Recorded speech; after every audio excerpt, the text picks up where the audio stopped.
I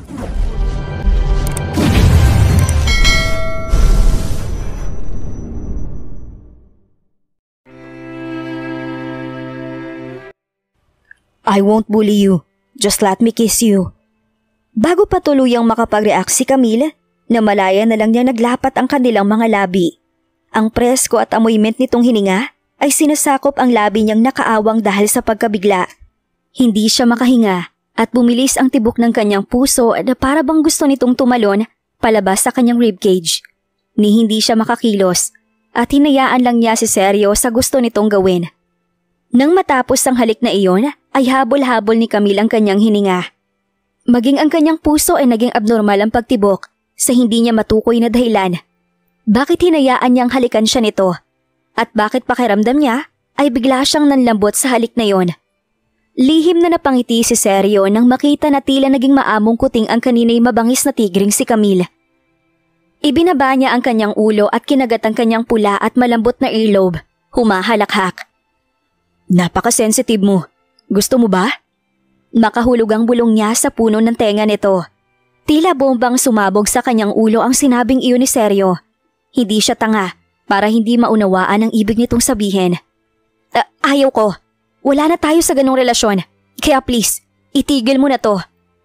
Pagtanggi ni Camille at saka tumayo mula sa bisig ng lalaki. Okay, I won't force you if you don't want to. Tugon ni Sergio sa sinabi nito. Nang makita na pulang-pula ang mukha nito, ay kalmadong nagsalita si Sergio. Sabihin mo lang sa akin kung gusto mong gawin. I know you need it too. Ano bang pinagsasasabi mo? Hindi ko yan kailangan. Ani Camille, saka ibinaling ang tingin sa kung saan. Tumaas ang kilay ni Sergio dahil sa sinabi ng babae. Isn't it?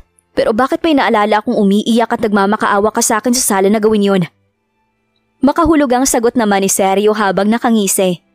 Sa narinig ay tila ba binuhusan ng mainit na tubig ang mukha at leeg ni Camille. Pakiramdam niya ay nilalagnat siya na hindi niya maintindihan. Naalala niya pa ang eksenang iyon sa living room.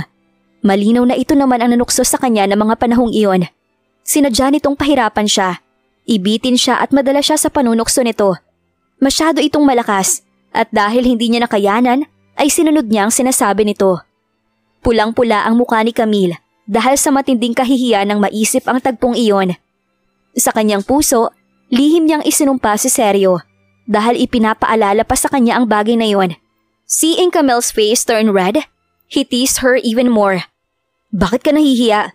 Normal lang naman na may mga pangangailangan ng isang tao. You have to ask them when you need them. Tumigil ka na! Saway ni Camille sa lalaki na halos takpan na ang kanyang tenga para wag itong marinig. Fine. Nakangising sagot ni Sergio nang makita na naaapektuhan ang babae sa kanyang panunukso. Di na ako magsasalita. Akma na sanang tatayo si Camille at dadamputin ang medicine kit nang biglang lumapit sa kanyang bewang ang matipunong bisig ng lalaki at idiniin siya sa kandungan nito. Sinubukan ni Camille na tumayo dahil sa pagkataranta. Subalit mahigpit ang pagkakahawak sa kanya ng lalaki. Uminit ang sulok ng kanyang mga mata ng mga sandaling iyon. Dahil pakiramdam niya ay naagrabyado na naman siya nito. Masakit pa rin ang kamay ko. Kailangan ko pa ng pain reliever. Namamaos na wika ni Sergio. Huli na para ma-realize ni Camille na ang pain reliever na tinutukoy ng lalaki ay ang halik.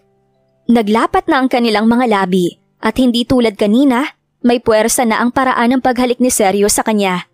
Mahigpit ang pagkakayapos ni Sergio sa kanyang bewang habang hinahalikan siya. Kaya naman habang hinahalikan siya nito, ay mas lalo lang nabubuhay ang pagnanasang nararamdaman niya. Maya-maya pa'y isang mahinang paghikbi ang kumawala sa labi ni Camille. Ayaw niya ng ginagawa ni Sergio, pero bakit hinahayaan niya ang sarili na pumayag sa gusto nito? Automatikong itinulak ni Camille ang matipunong dibdib ni Sergio para huminto ito. Pero tila ba napaso siya nang gawin niya iyon? Mas lalo siyang napahikbi. Tutol ang kanyang isipan sa ginagawa ng lalaki. Pero ang kanyang katawan ay hindi niya kayang kontrolin. Tila ba may sarili itong isip at nagre-react ito sa bawat mapusok na pagkilos ng lalaki. Sa muling pagtulak ni Camille sa lalaki, sa wakas huminto ito. Pero hindi siya nito pinakakawalan. At sa halip ay isinandal nito ang kanyang ulo sa matipuno nitong dibdib habang yakap-yakap siya.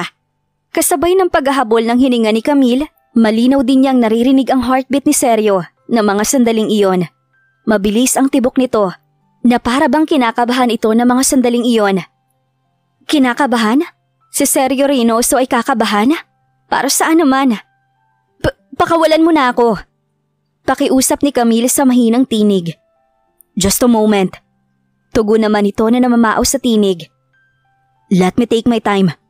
Bulong pa ni Sergio sa kanyang tenga. Nakagat ni Camille ang kanyang labi dahil pakiramdam niya ay napapaso ang kanyang tenga sa mainit nitong hininga. Hindi, bitiwan mo na ako. Pakiusap. Alam ni Camille na walang pinagkaiba ang ginagawa nila ng mga sandaling iyon kesa sa aktwal na pagtatalik dahil doon din naman ang punta niyon sa oras na hinayaan niya ito. At ayaw niyang magtagumpay si Sergio sa gusto nitong gawin. Wala nang intensyon si Sergio na lampasan pa iyon. Pero nang makita niya ang mukha nitong nahihiya, hindi niya napigilan ang sarili. Bahagyang gumalaw ang kanyang Adam's apple nang maisip na ganoon din ang reaksyon nito noon sa tuwing minamamagitan sa kanila. Nagiging mahiyain ito pero ang katawan nito ay salungatang ikinikilos. Ang malambot nitong katawan ay nagiging mainit sa tuwing kinakabahan ito. Kahit na ilang beses na silang nagtalik, parang virgin pa rin ang reaksyon ng katawan niya. Ito ay ganap na kamangha-mangha. Sa di malamang dahilan, naalala niya ang gabing tumuloy siya sa hotel bago umuwi.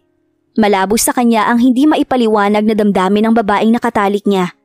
Tila bang may nag-udyo kay Sergio na tanungin ng babae tungkol sa first time nito. Iniyuko niya ang kanyang ulo upang magpantay ang kanilang mga muka. Saka nagtanong, "About your first time?" May itatanong sana si Sergio nang may kumatok sa pinto. Umalis na ang mga lalaki nag-ayos ng sirang pinto kaya inakala niyang sekretarya niya iyon. "Mr. Reynoso, nandito na po mga damit na ipinadeliver niyo." Nakaramdam naman ng kahiyan si Camille na animoy nahuli sa akto. Dali-dali siyang tumayo at itulak ang lalaki. Nandiyan na si Mr. Noriega. Magbihis ka na makaalis na rito." Utos ni Camille sa kaharap. Pagkatapos noon, lumabas ng kwarto si Camille nang hindi lumilingon sa lalaki. Automatikong umasim ang mukha ni Sergio sa inasal ng babae. Pinalayas ba niya siya? Walang nagawa si Sergio kundi sumunod sa babae. At paglabas niya sa kwarto, ay nasa sala na si Alex. Bitbit ang paper bag na may lamang mga damit. "Here's your clothes, sir." Ani Alex. Saka tumayo at bahagyang yumuko nang makita ang boss. Sinenyas na naman ni Sergio ang kanyang sekretary na ilapag iyon sa mesa. "What? May sasabihin ka ba?" Muli pa niyang tanong nang mapansin na tila balisa ito. "Mr. George is asking if the annulment is all set. He said, Madam Soledad's surgery was successful, so there is no reason to delay it any further." Wika ni Alex sa kanyang boss. "I understand." Sagot naman ni Sergio. And then, muli niyang tanong pa nang mapansing tila may sasabihin pa ito. Napaisip sandali si Alex. Alam niyang hindi yun ang tamang oras para sabihin ang bagay na iyon. Pero pakiramdam niya ay lumala ang sakit ni Mr. George, kaya nagmamadali ito. Tumikhi muna si Alex bago nagsalita. "He wants you to give the exact date of the annulment." Sa tapat ng sink, nakatingin si Camille sa harapan ng salamin. Pulang-pula ang kanyang muka at leeg, at ang kanyang labi ay bahagyang namamaga. Matamlay at nanghihina ang kanyang katawan sa hindi niya malamang dahilan. Mukhang totoo nga ang sinabi sa kanya ni Sergio na masyado siyang sensitive. Dati, makarinig pa lang siya ng mga taong nag-uusap tungkol sa halik at pakikipagtalik ay namumula na ang kanyang mukha sa sobrang hiya. At ngayong nakasama niya si Sergio sa iisang bubong sa mahigit na isang buwan, hinalikan lang siya nito at muling nag-init ang pisngi ni Camille sa mga naiisip. Kaya naman minabuti niya maghilamos ng sa gayon ay mabawasan ang init na kanyang nararamdaman. Matapos tuyuin ang mukha ng malinis sa towel, ay lumabas na siya ng banyo. Hindi niya inaasahang maaabutan niyang prenteng nakaupo si Sergio sa sofa. Nagkakrus ang mga binti at maaliwalas na ulit ang itsura sa suot na suit at tie. Bakit nandito ka ba?" Gulat niyang tanong sa lalaki. "Nakakaistorbo ba ako?" Nakasimangot na balik tanong naman ito. Hindi naman. Kaya lang medyo late na." "I'm starving." "Eh di kumain ka kung nagugutom ka." "Magluto ka. Dito ako kakain." Hindi ako magaling magluto. Kaya sa iba ka nalang kumain." Pagtanggi ni Camille na hindi man lang nagdalawang isip. "Hindi ka ba marunong magluto ng lugaw?" Naniningkit ang mga tanong ni Sergio. "I want porridge, aras kaldo." Natigilan si Camille. Narinig mo? Sa ospital? I'm not deaf. Sabay sulyap kay Camille. Bakit hindi ko maririnig? Nagbaba ng tingin si Camille sa kamahinang nagsalita. Pero kung kumilos ka, parang hindi mo ko kilala nung araw na yon. Ngumisi naman si Sergio. It's because I'm mad at you. At ano namang nagawa ko para magalit ka? Kunot noong tanong ni Camille sa kaharap. Pinagmasdan ni Sergio ang ekspresyon ng babae. At dahil bahagya itong malayo sa kanya, ay tumayo siya at nilapitan ito, saka hinila paupo sa sofa. Wag mo na akong hawakan. Magsalita ka na lang. Galit naman natura ni Camille nang makitang nakahawak ito sa kanyang pulsuhan. Nagpumigla si Camille, pero hindi siya gumamit ng lakas sa takot na baka muling bumuka ang sugat nito sa kamay. Samantalang, mahigpit namang hinawakan ni Sergio ang babae at saka lumapit. That Elias, sinabi niyang naniniwala siya sa'yo, na nagpaiyak sa'yo. Masyado kang na-touch to the point na gusto mo na siyang pakasalan. Inis na tura ni Sergio. Naniningkit ang kanyang mga mata at galit na nagsalita. Why? Didn't I help you before? Why don't you seem to be touched by what I did? Bakit lagi ka nag-aalinlangan pagdating sa akin? Naistatwa si Camille nang marinig ang bagay na yon. Kung gano'n, nasa ospital ka ng gabing yon? Yeah. Madaling araw na ako na makabalik galing US. Akala ko may nangyaring masama sa'yo, kaya dumiretso ako sa ospital galing airport. But it turns out to be a stab in the heart. Salaysay ni Sergio na may himig hinanakit. Muli na namang natigilan si Camille sa mga narinig. Simula noong una pa lang, ay gusto na talaga siyang tulungan ito. Nang hindi naman magsalita ang kaharap, ay lalong nadagdagan ng galit na nararamdaman ni Sergio. If you're touched by what I did, why don't you give me your body as compensation? Or just give me some food? Hindi naman maunawaan ni Camille kung bakit ito nagagalit ng mga sandaling iyon. Dahil ba kay Kuya Elias? Pero bakit? Napahamak siya ng dahil sa akin. Natural lang na bigyan ko siya ng makakain. Iyan lang ang magagawa ko sa taong nagligtas ng buhay ko, ang magpasalamat. Sagot naman ni Camille habang ang paningin ay nakatingin sa kung saan. Inabot ni Sergio ang mukha ng babae at hinarap sa kanya. You can call me, but you don't have my number. Or maybe it's because you want to call someone else. Kung hihingi ako ng tulong sa'yo, sigurado kung papipirmahin mo na naman ako ng agreement. Sabat naman ni Camille. Lalong sumama ang mukha ni Sergio nang marinig ang salitang namutawi sa bibig ng babae. Naniningkit ang kanyang mga mata dahil sa pagkasuyang nararamdaman. Kung makapagsalita ka para bang diring-diri ka sa akin, do you know how many women are willing to do anything just to be in bed with me? Hindi ko alam. Isa pa, ayaw ko naman. Muling pagmamatigas ni Camille. Can I sleep with you for free? Ani Sergio sa kapinisil ng marahan ang baba nito. Be my woman and I do everything for you.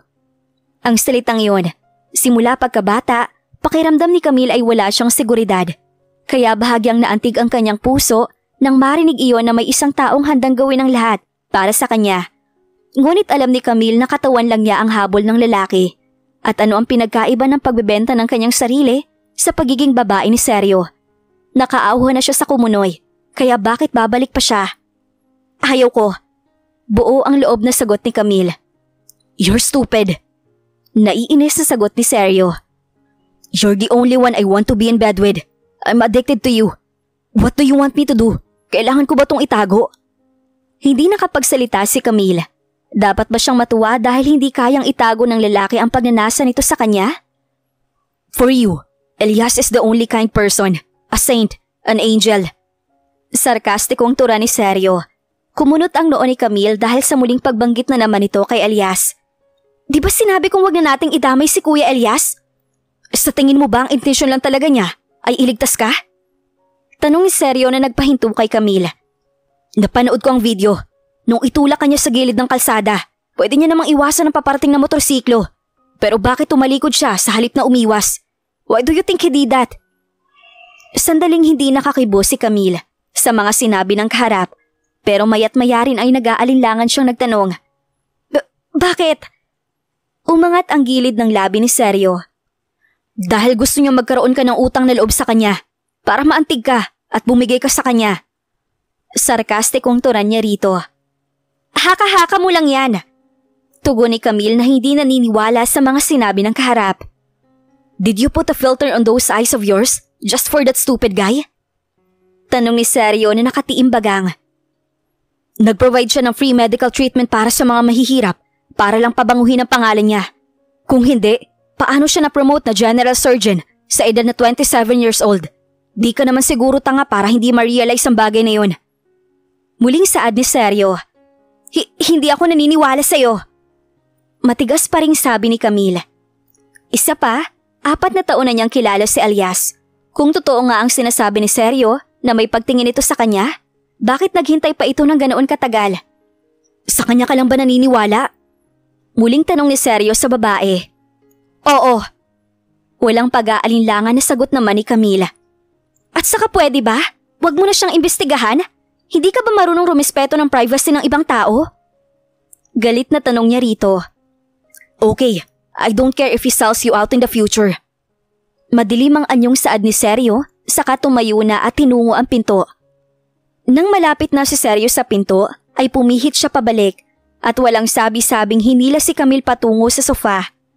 Since you like to be grateful too much, why don't you be grateful to me too?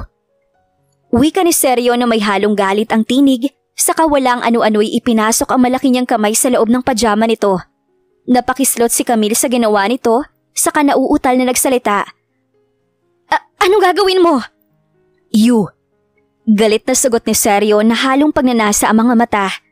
You have no conscience. Wika niya pa habang idiniin ang sarili sa katawan ng babae. Nanigas ang katawan ni Camille at saka itinulak ito ng malakas. Hindi, wala naman ako sinabing tulungan mo ko. Pagpupumiglas ni Camille. Isa pa, ang pinsan mong si Fedra ang may dahilan nito, kaya may kinalaman ka rin dito. Matapang pang dagdag ni Camille sa lalaki. Kinain na ba ng aso ang konsensya mo? Galit na wika ni Seryo na naniningkit ang mga mata. No, even a dog can't eat your conscience because it's so black. Dagdag pa ni Seryo na nanggagalit ang ngipin. Hindi nakapagsalita si Camille sa sinabing iyon ng lalaki. Mukhang napasobra yata siya sa mga sinabi niya sa lalaki. Kaya siya napagbuntunan ni Fedra ng galit nito ay dahil sa walang hiyang si Benedicto. At malinaw na walang kinalaman si Seryo sa bagay na yon. At kahit bali-balik ta rin, si Seryo ang tumulong sa kanya para maayos ang gulong iyon. Nakagat ni Camille ang pang-ibabang labi dahil nakaramdam siya ng guilty sa mga sinabi. Pwede kitang pasalamatan pero hindi ang katawan ko. Please, baguhin mo ang kondisyon. Nakikiusap ni Camille. This is all I want.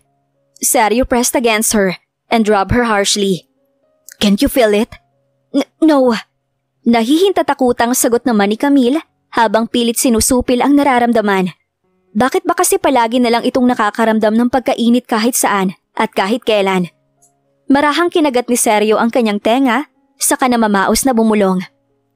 Kailan mo gusto? Gumawa tayo ng appointment. Nababaliw na siya.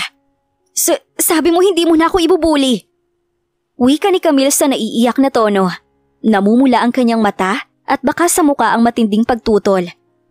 Kahit sinong makakakita sa muka nito ay lalambot ang puso. At isa na roon si Seryo. Itinigil niya ang ginagawa, tumiimbagang at nagpakawala ng malalim na buntong hininga. Pinakawalan niya si Camille at saka tumayo na sa kinauupuan. Halos gusto nang tumalo ni Camille at tumakbo palayo nang bitiwan siya ng lalaki. Kaya naman pinukol siya ng masamang tingin ni Seryo. Kapag sinubukan mong tumakbo, itutuloy ko ang kanina. Pagbabanta niya rito. Natahimik naman si Camille at hindi na sinubukang kumilos pa. Muli na naman siyang hinila ni Seryo papalapit at ipinulupot ang matipunong bisig nito sa kanyang bewang. Ipagluto mo ako ng dinner sa loob ng 1 buwan. Wika ni Seryo sa mismong tenga niya. 1 buwang dinner? Gulat na tanong ni Camille. Bakit kailangan pa niyang ipagluto ito kung kaya naman itong kumain ng masasarap na pagkain sa mamahaling restaurant? Yes, 1 month. Kailangan mong gawin yon sa tuwing pupunta ako. Kaswal na sagot naman ni Seryo. Napakunot noo si Camille. Malapit na nilang makumpleto ang formalities ng kanilang annulment.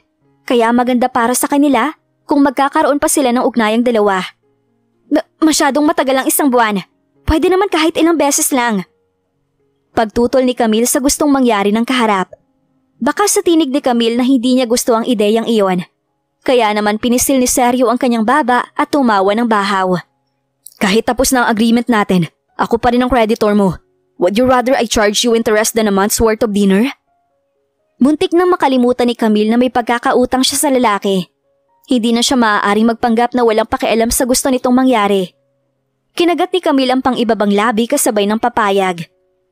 Sige, pumapayag na ako. Tili naman kumislap ang mga mata ni Sergio sa narinig na pagpayag ng kaharap. Of course, wala siyang plano na singilin ito sa pagkakautang. At ang annulment agreement ay ibinalik niya sa original version na kung saan ay makakatanggap na ito ng bahay at malaking halaga ng pera mula sa kanya. Dahil ayaw niyang itrato ito ng hindi patas. Asking for money is just for making her obedient.